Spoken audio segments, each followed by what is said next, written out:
تحویل قبلہ کا مطلب ہوتا ہے قبلے کا ڈائریکشن چینج کر دینا۔ 16 یا 17 مہینے تک مسلمانوں نے بیت المقدس کی طرف چہرہ کر کے نماز پڑھی، لیکن اللہ کے رسول صلی اللہ علیہ وسلم کی خواہش تھی، آپ چاہتے تھے کہ ہمارا قبلہ خانہ کعبہ ہو جائے، جو بیت المقدس سے بھی پہلے بنا تھا اور جو ابراہیم علیہ السلام کا قبلہ تھا وہ ہمارا قبلہ ہو جائے۔ چنانچہ اللہ تعالیٰ نے قبلے کا حکم بدل دیا، اللہ نے حکم دے دیا کہ اب مسلمانوں کو مسجد حرام کی طرف منہ کر کے نماز پڑھنا ہے۔ اب جب یہ قبلے کا ڈائریکشن بدل دیا گیا تو یہودیوں نے بڑا آسمان سر پہ اٹھا لیا۔ انہوں نے کہا صاحب ان کے مذہب میں تو کوئی اسٹیبلٹی نہیں ہے، کل تک یہ بیت المقدس کی طرف منہ کر کے نماز پڑھتے تھے، آج خانہ کعبہ کی طرف پڑھنے لگے۔ تو یہودیوں نے اس کا مذاق اڑایا۔ اب اللہ تبارک و تعالیٰ نے اس حکم کی مصلحت بیان کی کہ ہم نے یہ حکم کیوں دیا، اور جن لوگوں نے اس کا مذاق اڑایا ان کے بارے میں اللہ تعالیٰ نے ایک بڑا خوبصورت کمنٹ کیا۔ سَيَقُولُ السُّفَهَاءُ مِنَ النَّاسِ مَا وَلَّاهُمْ عَنْ قِبْلَتِهِمُ الَّتِي كَانُوا عَلَيْهَا، جو لوگوں میں بے وقوف لوگ ہیں، احمق لوگ ہیں، اسٹوپڈ لوگ ہیں، وہ یہ کہیں گے کہ ان مسلمانوں کو ان کی قبلے سے کس چیز نے ہٹا دیا، انہوں نے اپنا قبلہ کیوں بدل دیا۔ قُلْ لِلَّهِ الْمَشْرِقُ وَالْمَغْرِبُ يَهْدِي مَن يَشَاءُ إِلَىٰ صِرَاطٍ مُسْتَقِيمٍ، اے نبی آپ کہہ دیجئے مشرق کا مالک بھی اللہ ہے اور مغرب کا مالک بھی اللہ ہے، پورب کا مالک بھی اللہ ہے اور پچھم کا مالک بھی اللہ ہے۔ کیا مطلب یہ ہوا کہ شریعت اور دین اللہ کی تابعداری کا نام ہے، اللہ کے حکم کو فالو کرنے کا نام ہے۔ اللہ نے جب تک حکم دیا تھا بیت المقدس کی طرف چہرہ کر کے نماز پڑھتے تھے، آج اللہ نے حکم دے دیا تو ہم خانہ کعبہ کی طرف منہ کر کے نماز پڑھتے ہیں۔ امپورٹنٹ پورب نہیں ہے، امپورٹنٹ پچھم نہیں ہے، امپورٹنٹ اللہ تبارک و تعالیٰ کا حکم ہے۔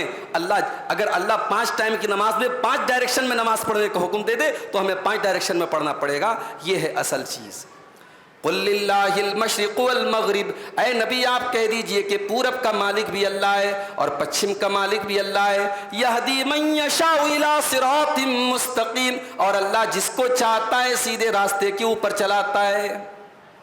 اب اس کے بعد اللہ تعالیٰ نے یہ جو قبلے کا حکم بدلا، اس کی حکمت کیا تھی وہ حکمت بیان کی۔ فرمایا وَكَذَلِكَ جَعَلْنَاكُمْ أُمَّةً وَسَطًا لِتَكُونُوا شُهَدَاءَ عَلَى النَّاسِ وَيَكُونَ الرَّسُولُ عَلَيْكُمْ شَهِيدًا، اے مسلمانوں ہم نے تم کو دنیا کی سب سے بہترین امت بنایا۔ جب تم دنیا کی سب سے بہترین امت ہو تو تمہارا قبلہ بھی دنیا کا سب سے بہترین قبلہ ہونا چاہیے، اس لیے ہم نے تمہارا قبلہ خانہ کعبہ کو بنا دیا، جو دنیا کا مڈل بھی ہے، جو دنیا کا مڈ پوائنٹ بھی ہے۔ ہم نے تمہارا قبلہ خانہ کعبہ کو بنایا جو تمام جگہوں میں سب سے بہترین جگہ ہے۔ ہم نے تمہارا قبلہ خانہ کعبہ کو بنایا جو کہ ابراہیم علیہ السلام کا قبلہ ہے۔ ہم نے تمہارا قبلہ خانہ کعبہ کو بنایا کیونکہ روئے زمین پر سب سے پہلی اگر کوئی مسجد بنی تھی، سب سے پہلا اللہ کی عبادت کا اگر کوئی گھر بنا تھا تو یہی خانہ کعبہ تھا۔ تو جب مسلمان دنیا کی سب سے بہترین امت ہیں تو ان کا قبلہ بھی دنیا کا سب سے بہترین قبلہ اللہ نے بنایا۔ اس کے بعد فرمایا وَمَا جَعَلْنَا الْقِبْلَةَ الَّتِي كُنْتَ عَلَيْهَا إِلَّا لِنَعْلَمَ مَنْ يَتَّبِعُ الرَّسُولَ مِمَّنْ يَنْقَلِبُ عَلَىٰ عَقِبَيْهِ، اے نبی ہم نے اس قبلے کو بدلنے کا حکم اسی لیے دیا تاکہ یہ کلیئر ہو جائے کہ کون نبی کو فالو کرتا ہے، کون نبی کی اتباع کرتا ہے اور کون منافقوں کی طرح پیچھے چلا جاتا ہے، کون ایڑی کے بل پلٹ جاتا ہے۔ جب قبلہ کا حکم آیا تو کچھ مسلمان ایسے بھی تھے عصر کی نماز پڑھ رہے تھے اور ڈائریکشن ان کا بیت المقدس کی طرف تھا، اور جب اعلان کرنے والے نے آ کر کے اعلان کیا کہ قبلہ بدل چکا ہے اور قرآن کا حکم نازل ہو چکا ہے، اللہ کے نبی نے اعلان کروایا ہے کہ اب قبلہ ہمارا خانہ کعبہ کی طرف ہوگا، تو ان مسلمانوں نے انتظار نہیں کیا کہ یہ والی نماز کا ہم سلام پھیر دیں، وہ نماز ہی میں پورے کے پورے امام اور مقتدی گھوم گئے۔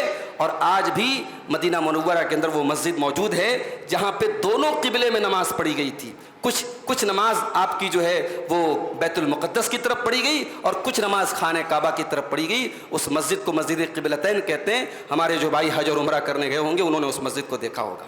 تو نبی کی اتباع کرنے والے ایسے لوگ ہوتے ہیں. اللہ تبارک و تعالیٰ کہہ رہا ہے ہم نے قبلے کا حکم اسی لیے تبدیل کیا تاکہ ہم دیکھیں کون نبی کی اتباع کرتا ہے اور کون اپنی منمانی کرتا ہے اور اپنی ایڑیوں کے بل پلٹ جاتا ہے. اب اس کے بعد ایک سوال اور پیدا ہوا کہ اب تک جتنی نماز ہم نے بیت المقدس کی طرف منہ کر کے نماز پڑھی ہے تو ہماری اس نماز کا کیا ہوگا؟ ہماری وہ نماز اللہ تعالیٰ قبول کرے گا کہ نہیں کرے گا؟ یا ہمارے وہ باپ دادا جو اسی نماز کی حالت میں مر گئے اور انہوں نے کبھی زندگی میں خانہ کعبہ کی طرف منہ کر کے نماز نہیں پڑھی تو کیا وہ اللہ تعالیٰ کے جنت میں جائیں گے کہ نہیں جائیں گے؟ یہ سوال بھی پیدا ہوا. اللہ نے فرمایا وَمَا كَانَ اللَّهُ لِيُضِيعَ إِيمَانَكُمْ, اللہ تبارک و تعالیٰ تمہارے ایمان کو ضائع نہیں کرے گا. غور کیجئے, نماز کو اللہ تعالیٰ نے ایمان قرار دیا. اللہ نے یہ نہیں کہا تمہاری نماز کو ضائع نہیں کرے گا. اللہ نے فرمایا وَمَا كَانَ اللَّهُ لِيُضِيعَ إِيمَانَكُمْ, اللہ تبارک و تعالیٰ تمہاری نماز کو ضائع نہیں کرے گا, تمہارے ایمان کو ضائع نہیں کرے گا. اس کا مطلب یہ ہوا کہ نماز ہے تو ایمان ہے اور نماز نہیں ہے تو ایمان نہیں ہے. آج افسوس کی بات ہے سماج کا ایک بڑا طبقہ ایسا ہے جو صرف جمعہ کے دن مسجد میں نظر آتا ہے, جو صرف رمضان میں مسجد میں نظر آتا ہے, جس کی زندگی میں نماز کے لیے ٹائم نہیں ہے, جو بزنس کرتا ہے, جو کاروبار کرتا ہے اور اپنے کاروبار میں, اپنے بزنس میں, اپنے دنیا کے کاموں میں اتنا ڈوبا ہوا ہے اسے نماز پڑھنے کی فرصت نہیں ہے. معاف کرنا میرے بھائی, مسلمان کا تصور نماز کے بغیر نہیں ہے. اسلام میں کوئی کانسیپٹ ہی نہیں ہے نماز کے بغیر ایک مسلمان ہو ہی نہیں سکتا, مومن ہو ہی نہیں سکتا. اسی لیے اللہ قرآن میں کہتا ہے رجال لا تلہیہم تجارت ولا بیع عن ذکر اللہ واقام الصلاۃ وایتاء الزکاۃ. میرے نیک بندے تو وہ ہوتے ہیں, میرے مومن بندے تو وہ ہوتے ہیں, ان کا کاروبار, ان کا بزنس, ان کا لین دین ان کو کبھی نماز سے غافل نہیں کرتا ہے.